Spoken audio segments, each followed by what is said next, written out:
Welcome to my channel आनी तुमी कशें आसा सगळीं आनी हांव बरी आनी आयज हांव करतलें पोक चिली आनी ती कितको करता ती हांव तुमकां रेसिपी शेअर करतलें।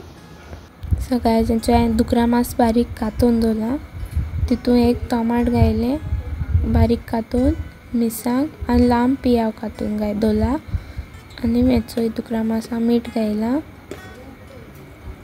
थोडोसो लसूण आनी आलं घायला, थोडोसो हळदी पीठ घायला, तितून इनाग्र आनी मिरसांगा पिठो आनी ते मागीर मिक्स करपाचें।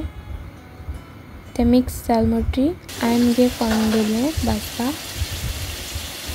सो गायज फायनली मुगे फॉर्न भाजून जालें आनी ते भाजून जाल म्हणटरी हांवें तितून मांस ऍड केलें। ते मांस ऍड केलें म्हणटरी मिक्स करपाचें, तितून थोडेंशें उदक ऍड करपाचें। मागीर तितून हांवें थोडोसो रेड मसाला घायलो आनी मिक्स करपाचो। ते जाल म्हणटरी फायनली गायज मुगे पोक चिली रेडी हा आनी टेस्ट येवपा लागून हांवें बिंडा सॉस घायलो।